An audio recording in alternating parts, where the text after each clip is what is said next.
In the name of Allah, the most beneficent and merciful.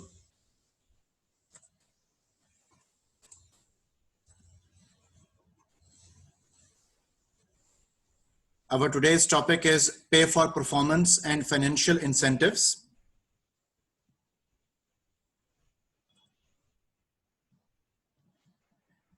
In the start of the chapter, your author talks about motivation, performance, and pay. First of all, we're going to define incentives. Incentives are financial rewards paid to workers whose production exceeds a predetermined standard.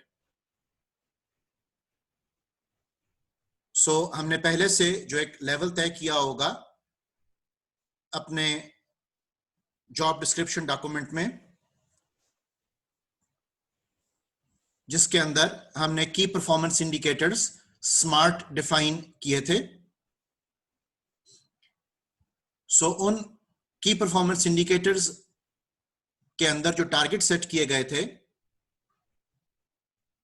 उसके मुताबिक जो workers काम को perform कर रहे हैं ज्यादा बेहतर, उनको हम एक फाइनेंशियल रिवॉर्ड वो पे करते हैं. That would be known as incentives. So दोबारा से डेफिनेशन को देखिए. Financial rewards paid to workers whose production exceeds a predetermined standard.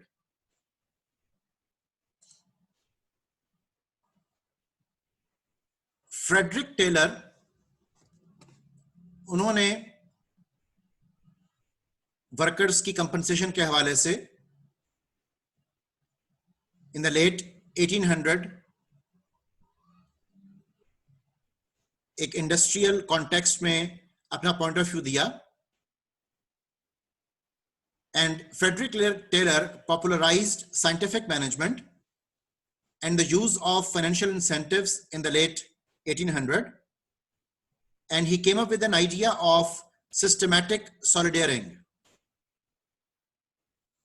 Systematic solidaring के मुताबिक, that is the tendency of employees to work at the slowest pace possible and to produce at minimum acceptable level.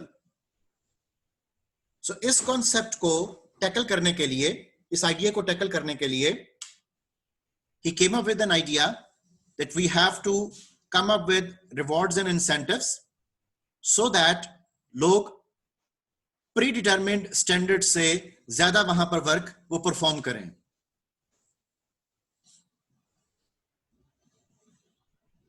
The second important thing we need to talk about is law of individual differences. Law of individual differences का मतलब यह है कि कोई भी दो लोग वो बराबर नहीं होते अपनी पर्सनैलिटी, अपनी एबिलिटीज, वैल्यूज और नीड्स के हवाले से. सो हर दो लोग चूंकि मुख्तलिफ हैं, लिहाजा हमें उनके मुताबिक जॉब्स को भी design, incentive and compensation package plans का डिजाइन, उनके साथ डील कैसे करना है, इन सब चीजों को वो देखना पड़ेगा. So the fact that people differ in personality, abilities, values and needs, different people react to different incentives in different ways. So managers के लिए जो इसकी हम implication देखते हैं वो ये है कि managers should be aware of employee needs and fine tune the incentives offered to meet their needs.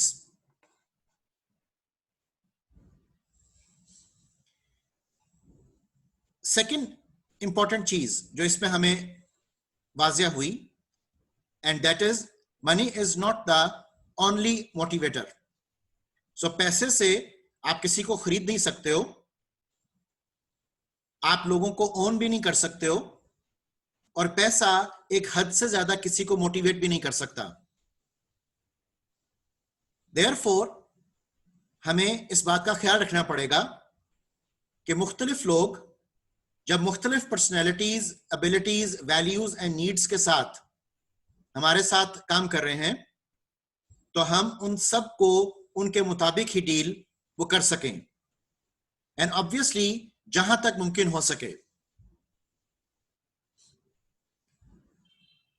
अब एक सर्वे कंडक्ट किया गया 1004 अमेरिकन एडल्ट्स के हवाले से, और यह चेक किया गया कि एम्प्लॉय की प्रेफरेंसेस क्या हैं for non cash incentives.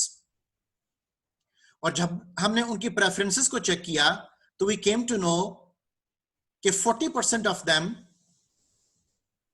needed to go for a trip to a destination of their choice. 23% of them were preferring a shopping spree at stores of their choice. 19% of them were concerned with home improvement and beautification items. 10% of them were concerned with season tickets to their favorite entertainment venue, and 4% were concerned with in the purchase of buying different electronics. So, अब जैसा यहां से भी इस सर्वे से हमें वाज़िया हो रहा है कि मुख्तलिफ लोगों की मुख्तलिफ प्रेफरेंसेस हैं, डिफरेंट ऑर्गेनाइजेशंस में वो काम कर रहे हैं, हर किसी की जिंदगी के हालात और वाकयात वो डिफरेंट हैं, हर किसी की जिंदगी के अंदर जरूरियात डिफरेंट हैं, हर किसी का फैमिली स्ट्रक्चर हो सकता है कि दूसरे से मैच ना कर रहा हो। सो देयरफॉर हमें बड़ा केयरफुली डिजाइन करना पड़ता है बेनिफिट्स एंड इंसेंटिव प्लान्स को। अब इस चीज को आइडेंटिफाई करने के लिए हमारे पास बहुत सारी नीड्स एंड मोटिवेशन से रिलेटेड थ्योरीज अवेलेबल हैं। उन थ्योरीज को अब हम थोड़ा सा गो थ्रू करते हैं। सबसे मशहूर theory related to the needs is presented by Abraham Maslow, जिसको हम हायरार्की ऑफ नीड्स के नाम से भी जानते हैं। इब्राहिम मैस्लो ने अपने इस मॉडल में 5 नीड्स आइडेंटिफाई की। सबसे पहली need, which is the bottom of the pyramid, this is physiological need, जिसमें हमें रोटी कपड़ा मकान वो दरकार है। और जब आपकी basic needs, basic physiological needs पूरी हो जाएं, the food, water and shelter, तो उसके बाद जो लेवल ऑफ नीड हमारा डेवलप करता है, that would B security. That would mean a safe environment free from threats. उसके बाद जब आपको सिक्योरिटी भी मुयस्सर आ जाए तो next level would be social need, जिसमें कि हम रिलेशनशिप विद अदर्स की बात करते हैं। अब एक शख्स जिसकी फिजियोलॉजिकल नीड्स फुलफिल्ड हैं, रोटी कपड़ा मकान अवेलेबल है, उसको सिक्योरिटी मुयस्सर है, उसके रिलेशनशिप्स एस्टैब्लिश्ड हैं, तो उसके बाद जो लेवल ऑफ नीड डेवलप होता है, दैट इज सेल्फ एस्टीम, जो कि a sense of personal worth है। और जब सेल्फ एस्टीम किसी शख्स की डेवलप हो जाए तो the last step in the Maslow's hierarchy of need is self actualization, जिसका मतलब होगा becoming the desired self, becoming what one is capable of becoming. So इंसान अपनी जात की मिराज पर पहुंचता है और अपने आप को एक्चुअलाइज करता है। लेकिन मैस्लो के मुताबिक यह तभी मुमकिन होगा जब इससे पहले वाली तमाम नीड्स उसकी फुलफिल्ड हो। So the bottom line of Abraham Maslow's hierarchy of need is that lower level needs must be satisfied before higher level needs can be addressed or become of interest to the individual. अब यहां पर यह बात याद रखिएगा कि हमें भी अपनी ऑर्गेनाइजेशन से रिलेटेड एम्प्लॉइज का एक सर्वे कंडक्ट करना होगा, जिसमें हम यह चेक करेंगे कि मुख्तलिफ लोग मुख्तलिफ हायरार्की ऑफ मैनेजमेंट में किस लेवल ऑफ नीड के साथ ऑपरेट कर रहे हैं। कुछ लोग सोशल लाइफ इश्यूज में इन्वॉल्व होंगे, कुछ लोगों को सेल्फ एस्टीम के कंसर्न होंगे, कुछ लोग हो सकता है कि एक्चुअलाइजेशन करना चाह रहे हों, और यह भी मुमकिन है कि कुछ लोगों को जॉब सिक्योरिटी के मसले हो या इवन उनके घर में इकोनॉमिक सिचुएशन वो फीजिबल ना हो। लिहाजा हर शख्स की जो नीड है वो डिफरेंट होगी और हर शख्स को मोटिवेट करने के लिए जो कंसर्न्स हम यूज करेंगे वो भी डिफरेंट होने चाहिए, नो डाउट, जहां तक मुमकिन हो सके।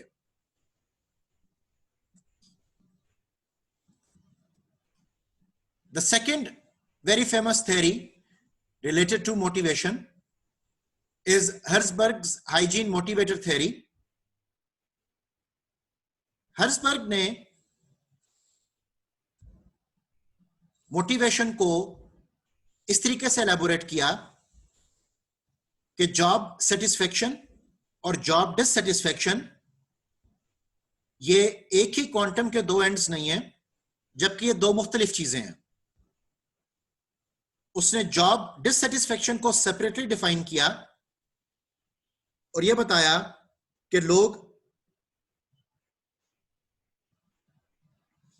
डिससेटिस्फेक्शन से नो डिससेटिस्फेक्शन तक वो ट्रेवल करते हैं और उनका ये ट्रेवल डिससेटिस्फेक्शन से नो डिससेटिस्फेक्शन तक would be mostly related with extrinsic factors which are known as hygiene factors।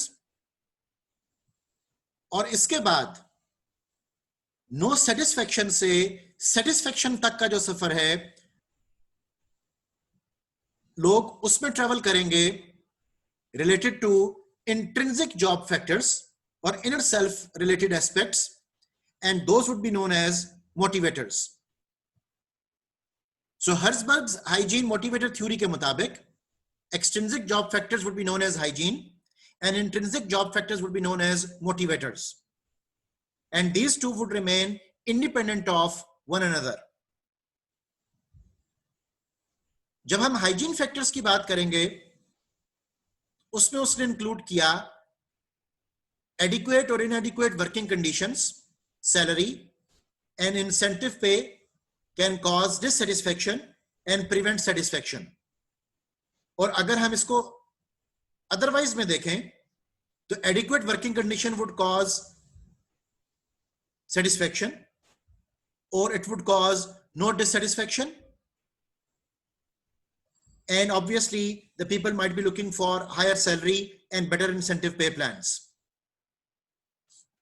लेकिन ये सब कुछ would be concerned with extrinsic job factors जो कि एक शख्स की जात के बैरूनी जिंदगी को ट्रिगर वो कर सकता है। लेकिन जब हम मोटिवेटर्स की बात करें तो that is inner self, that is intrinsic job factors,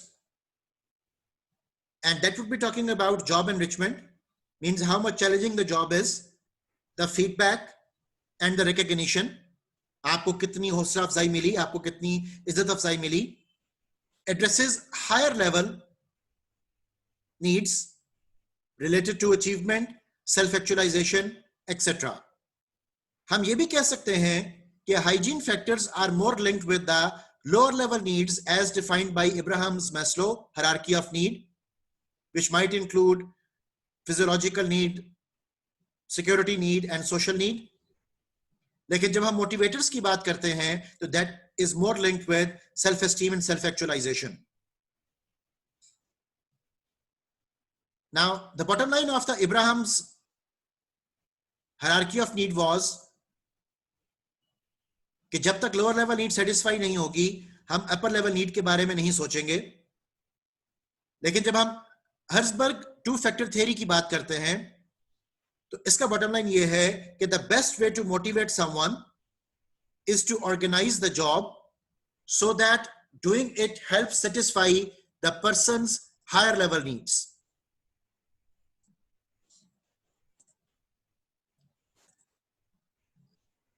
the third theory is coming from Edward Deci and he said कि intrinsically motivated behaviors are motivated by the underlying need for competence and self determination। So उसने अब जो higher level needs हैं which are linked with intrinsic motivation, उसके अंदर उसने competence and self determination के अल्फाज जो थे वो एडअप किए, और उसने कहा कि कंपिटेंस एंड सेल्फ डिटर्मिनेशन के बगैर इंसान इंट्रिंसिकली मोटिवेट अपना बिहेवियर शो नहीं कर सकेगा। सेकेंड पॉइंट उसने कहा कि offering an extrinsic reward for an intrinsically motivated act can conflict with the acting individual's internal sense of responsibility. इसका मतलब यह है कि अगर कोई शख्स इंट्रिंसिक मोटिवेशन दरकार कर रहा हो, उसकी डिमांड इंट्रिंसिक मोटिवेशन की हो, और आप उसको एक्सट्रिंसिक रिवॉर्ड दें, मींस आप उसकी सिर्फ सैलरी इंक्रीज कर दें लेकिन आप उसकी हौसला अफजाई, इज्जत अफजाई ना करें, तो उस सूरत में उसका कॉन्फ्लिक्ट माइंड में क्रिएट हो जाएगा, बिकॉज उसकी राइट नीड सेटिस्फाई वो नहीं हो रही। So some behaviours are best motivated by job challenge and recognition and others by financial rewards. तो हमें बहुत केयरफुल होकर चलना पड़ेगा कि कौन सा शख्स नीड के किस लेवल पर है और कौन सी उसकी नीड है, और उसके मुताबिक हम उसको इंट्रिंसिक और एक्सट्रिंसिक मोटिवेशन वो प्रोवाइड करें। तो कुछ लोगों को रिकॉग्निशन और जॉब चैलेंज मोटिवेट करता है, और कुछ लोग हो सकता है कि अभी सिर्फ फाइनेंशियल रिवॉर्ड्स के हसूल में ही गिरफ्तार हो।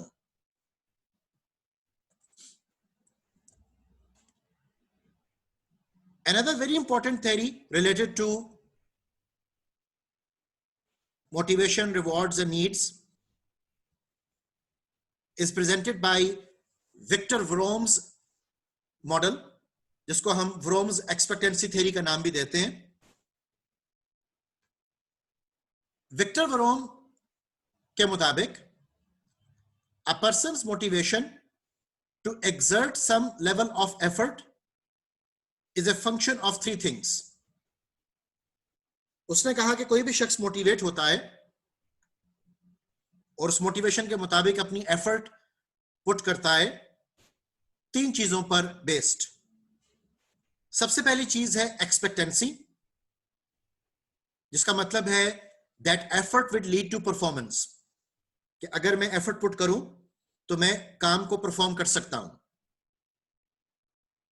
सेकेंड लेवल जो एक्सपेक्टेंसी थ्योरी में हम देखते हैं, दैट इज इंस्ट्रूमेंटैलिटी, जिसका मतलब है the connection between performance and the appropriate reward. अब पहले लेवल के ऊपर हमने एफर्ट पुट की कि हम परफॉर्म करेंगे, फिर हमने परफॉर्म किया इस उम्मीद पर, इस एक्सपेक्टेशन में कि अब हमें इसका रिवॉर्ड मिलेगा। And the third stage he talked about is balance, जिसका मतलब है the value the person places on the reward, कि आपको अपनी एफर्ट के मुताबिक परफॉर्मेंस जो आपने की उसके अगेंस्ट रिवॉर्ड तो मिला, लेकिन क्या वो रिवॉर्ड आपकी एक्सपेक्टेशन के मुताबिक भी था कि नहीं। तो इन तीन चीजों पर related, first level effort to performance, second level performance to reward, and third level reward of choice, ये तीन चीजें मिलकर एक शख्स को मोटिवेट करती हैं। So the equation of motivation would become that motivation is the product of E into I into V, expectancy into instrumentality into valence. If any factor, either E, I or V, किसी भी level के ऊपर अगर zero की value आ जाए, then there is no motivation to work toward the reward. चाहे effort leads to performance, वहां पर कोई चीज जीरो हो जाए, या परफॉर्मेंस लीड्स टू रिवॉर्ड, वहां पर कोई चीज जीरो हो जाए, या बैलेंस, रिवॉर्ड आपकी चॉइस का था कि नहीं, वहां पे कोई चीज जीरो हो जाए, तो आपकी पूरी motivation would go down the drain. So the employ confidence building and training, accurate appraisals and knowledge of workers' desired rewards can increase employee motivation. So that is the bottom line of Victor Vroom's expectancy theory. अब हम कुछ types of incentive plans देखते हैं। सबसे पहला topic हमारे पास शुरू हो रहा है pay for performance plans. Pay for performance plans में the first definition we are looking at is variable pay, जिसमें कि हमारा ओवरऑल फोकस जो है वो ऑर्गेनाइजेशनल कंसर्न में होता है। So the team or group incentive plan that ties pay to some measure of the firm's overall profitability, जिसमें कि अगर ऑर्गेनाइजेशन बेहतर परफॉर्म कर रही होगी तो सब लोगों को अच्छे इंसेंटिव्स मिलेंगे, एंड अगर ऑर्गेनाइजेशन अच्छा परफॉर्म नहीं कर रही है तो सभी लोगों के इंसेंटिव्स जो हैं वो रिड्यूस कर जाएंगे, श्रिंक कर जाएंगे। इसके बरक्स जो दूसरा मॉडल हम पे फॉर परफॉर्मेंस प्लान्स में देख रहे हैं, दैट इज वेरिएबल पे, जिसमें कि हमारा फोकस ऑर्गेनाइजेशन की बजाय इंडिविजुअल है, और उसके मुताबिक any plan that ties pay to individual productivity और profitability usually as one time lump payments. अब इसके मुताबिक जो भी शख्स बेहतर परफॉर्म कर रहा है, अच्छी प्रोडक्टिविटी शो कर रहा है, सो उसको हम एक मर्तबा उस परफॉर्मेंस के अगेंस्ट एक कंपनसेशन, एक इंसेंटिव वो पे करेंगे। यहां पर अब पूरी ऑर्गेनाइजेशन फोकस में नहीं है, यहां पर हमारा कंसर्न एक स्टैंड अलोन इंडिविजुअल है। इसके अलावा जो तरीकेकार हो सकते हैं पे फॉर परफॉर्मेंस प्लान्स के, that might include individual incentive recognition programmes, कि जिसमें हम एम्प्लॉय ऑफ द मंथ जैसे तरीकों से लोगों को मोटिवेट करते हैं, रिकॉग्नाइज करते हैं। It can even be sales compensation programmes, जिसमें कि कमीशन बेस्ड आप कंपनसेशन भी लोगों को दे सकते हो। टीम ग्रुप बेस्ड वेरिएबल पे प्रोग्राम्स हो सकते हैं, ऑर्गेनाइजेशन वाइड इंसेंटिव प्रोग्राम्स हो सकते हैं, एग्जीक्यूटिव इंसेंटिव कंपनसेशन प्रोग्राम्स हो सकते हैं। सो डिफरेंट तरीकों से हम परफॉर्मेंस पर बेस्ड लोगों को कंपनसेट करेंगे ताकि वो मोटिवेट भी हो, उनके हाइजीन एस्पेक्ट्स भी पूरे हों, और वो ऑर्गेनाइजेशन में अपनी एफिशिएंसी और इफेक्टिवनेस मैक्सिमम लेवल पर शो वो कर सकें। अब अगर हम इंडिविजुअल इंसेंटिव प्लान्स को डिटेल में देखें तो इंडिविजुअल इंसेंटिव प्लान्स में सबसे पहला पॉइंट आ रहा है पीस वर्क प्लान्स। और पीस वर्क प्लान्स का मतलब होता है the worker is paid a sum called a piece rate for each unit he और शी प्रोड्यूसेस। तो जितने आइटम्स वो प्रोड्यूस करेंगे, हर आइटम के अगेंस्ट उनको एक हम इंसेंटिव प्लान के मुताबिक पीस रेट वो ऑफर करेंगे। सो उसमें फर्स्ट एस्पेक्ट हमारे पास आ रहा है straight piece work. Straight piece work का मतलब है a fix sum is paid for each unit the worker produces under an established piece rate standard. तो आप जितने उसने आइटम प्रोड्यूस किए, हर आइटम के अगेंस्ट आपने उसको एक फिक्स्ड अमाउंट वो दे दी। एन इंसेंटिव में be paid for exceeding the piece rate standard, और अगर वो ज्यादा आइटम्स प्रोड्यूस कर देता है तो हम उसको कुछ कंपनसेट एक्स्ट्रा भी वो कर सकते हैं। जिसके बरक्स दूसरा जो हमारे पास तरीकाकार है that is standard hour plan, इसको आवरली वेज रेट भी हम कह सकते हैं।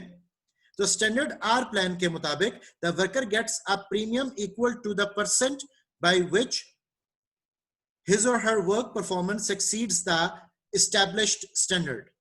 तब एक घंटे में उसने कितना माल बनाया, कितना काम किया, उसके मुताबिक उसको कंपनसेट किया जाएगा। और अगर उसने एक घंटे के दौरान में ज्यादा काम परफॉर्म किया तो उसके मुताबिक हम उसको एक्स्ट्रा कंपनसेट भी कर सकते हैं। अब हम कुछ प्रोस एंड कॉन्स देखते हैं पीस वर्क के। इसमें सबसे पहला पॉइंट देखिए that it is easily understandable, equitable and powerful incentives, कि यहां पर सबको यकसानियत के मुताबिक, इक्विटी के मुताबिक वो कंपनसेशन वो मिल जाती है, और जिसने ज्यादा काम किया उसकी कंपनसेशन भी ज्यादा होगी, जिसने कम काम किया उसकी कंपनसेशन भी कम होगी। सो इक्विटी भी हमारी मेंटेन रह सकती है। Second point, employ resistance to changes in standards और वर्क प्रोसेसेस अफेक्टिंग आउटपुट, ये भी काफी हद तक रिड्यूस्ड होता है पीस रेट के केस में। Number 3, quality problems caused by an overriding output focus. लेकिन नुकसान ये भी हो सकता है कि बाज़ औक़ात लोग ज्यादा माल बनाने के चक्कर में क्वालिटी पे कंप्रोमाइज वो कर देते हैं, और क्वालिटी पे कंप्रोमाइज होने की वजह से आइटम तो ज्यादा बन जाते हैं लेकिन ऑफ लो क्वालिटी। उसके अलावा possibility of violating minimum wage standard, ये इशू हमारे सामने आ सकता है। An employee dissatisfaction when incentives either cannot be earned due to external factors or are withdrawn due to a lack of need for output. ये issue भी हो सकता है। बाज़ औक़ात जैसे इलेक्ट्रिसिटी की शॉर्टेज हो गई, अब इलेक्ट्रिसिटी की शॉर्टेज की वजह से वर्कर माल प्रोड्यूस कर ही नहीं सका। अब अगर वर्कर माल प्रोड्यूस कर ही नहीं सका तो ऑब्वियसली आप उसको कंपनसेट भी वो नहीं कर पाओगे। तो उससे एम्प्लॉय डिससेटिस्फेक्शन के जो एलिमेंट्स हैं वो भी क्रिएट हो सकते हैं।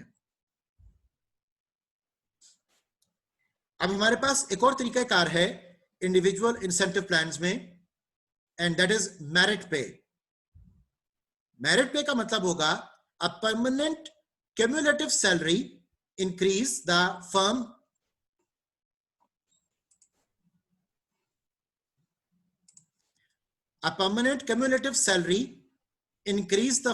awards to an individual employee based on his or her individual performance. So merit pay plans के केस में obviously हमारे पास एक परफॉर्मेंस स्टैंडर्ड होगा जिसको हमने की परफॉर्मेंस एरियाज के तहत भी डिफाइन किया होगा, लोगों से कम्युनिकेटेड होगा, और उस मेरिट के मुताबिक हम लोगों को एक सैलरी वो अवॉर्ड करेंगे।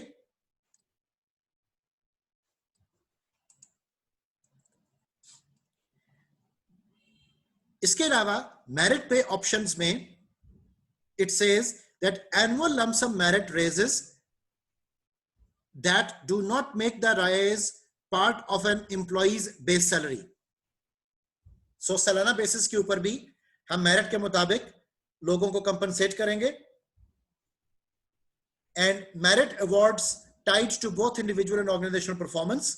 और ऑब्वियसली जो मेरिट हमने तय करना है वो लिंक्ड अप होगा ऑर्गेनाइजेशन की और इंडिविजुअल की परफॉर्मेंस के साथ।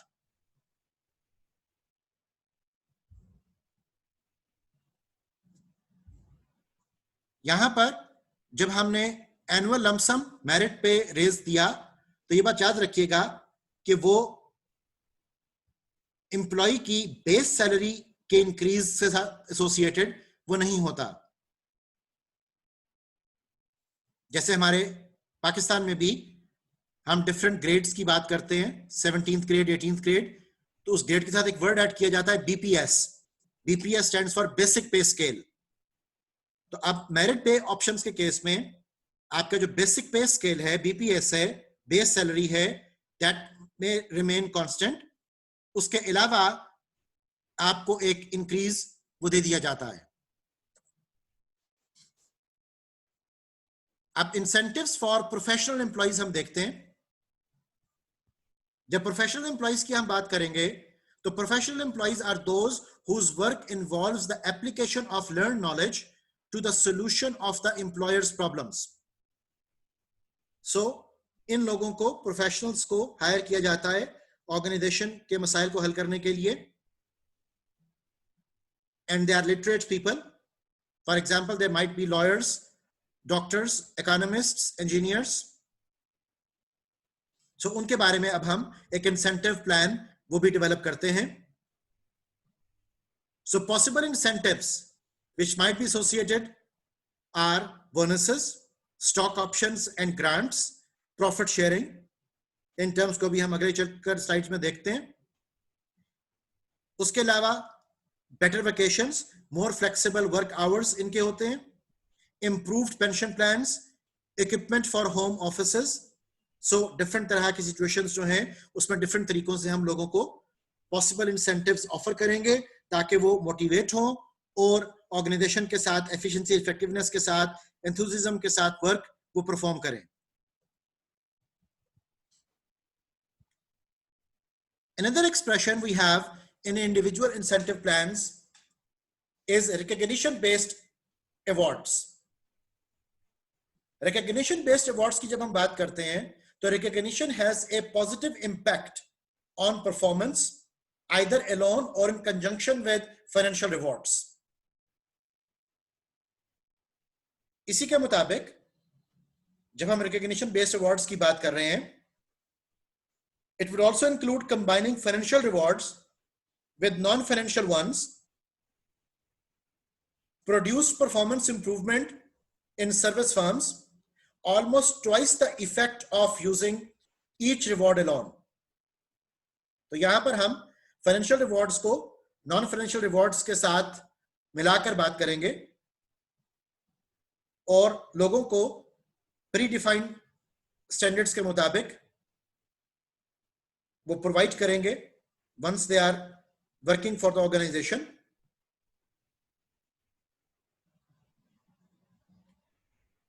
और यहां पर हमारे ज्यादा इंप्रूव परफॉर्मेंस के चांसेस वो भी मौजूद होते हैं।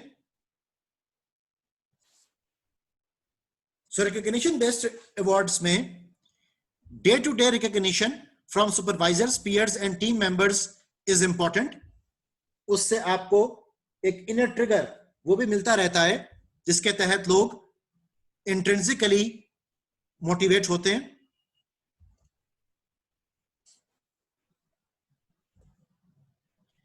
इसके अलावा ऑनलाइन अवार्ड प्रोग्राम्स भी हमारे पास मौजूद हैं, जिसमें के programs offered by online incentive firms that improve and expedite the awards process.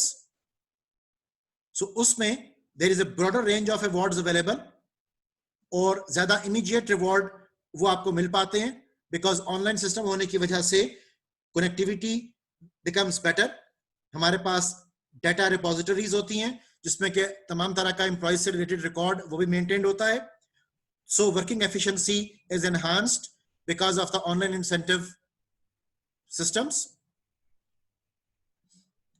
इसी के साथ साथ इंफॉर्मेशन टेक्नोलॉजी एंड इंसेंटिव्स की अगर हम बात करें तो एंटरप्राइज इंसेंटिव मैनेजमेंट हमारे पास एक सेटअप अवेलेबल है जिसमें के software that automates the planning, calculation, modelling and management of incentive compensation plans, enabling companies to align their employees with corporate strategy and goals.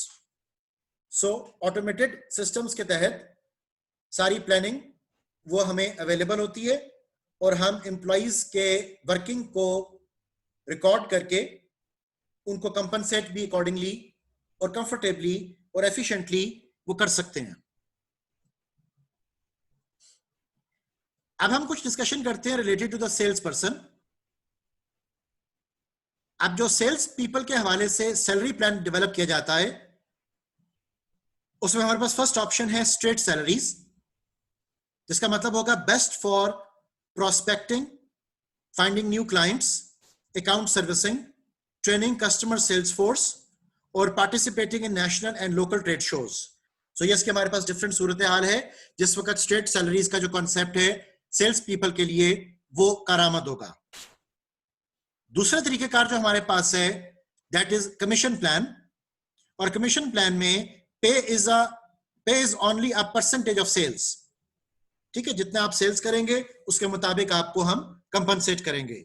So keep sales cost proportionate to sales revenues, ये इसका पहला concern आ गया।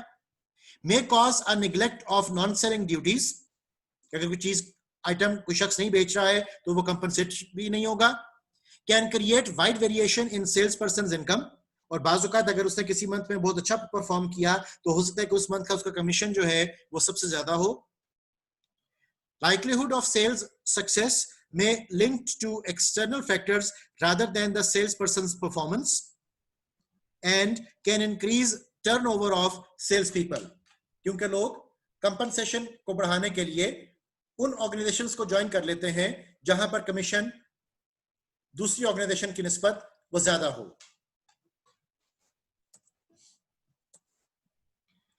इसके अलावा हम बाज़ औक़ात एक कॉम्बिनेशन प्लान भी दे सकते हैं जिसमें स्टेट सैलरी प्लस कमीशन दोनों चीजें इन्वॉल्व हों। सो पे is a combination of salary and commissions, usually with a sizeable salary component, जिसमें एक परसेंटेज सैलरी का होगा और over and above that salary आपको कमीशन की इजाजत होगी कि आप जितना आइटम बेच रहे हैं उसके मुताबिक आपको हम over and above the base salary हम आपको कंपनसेट करेंगे।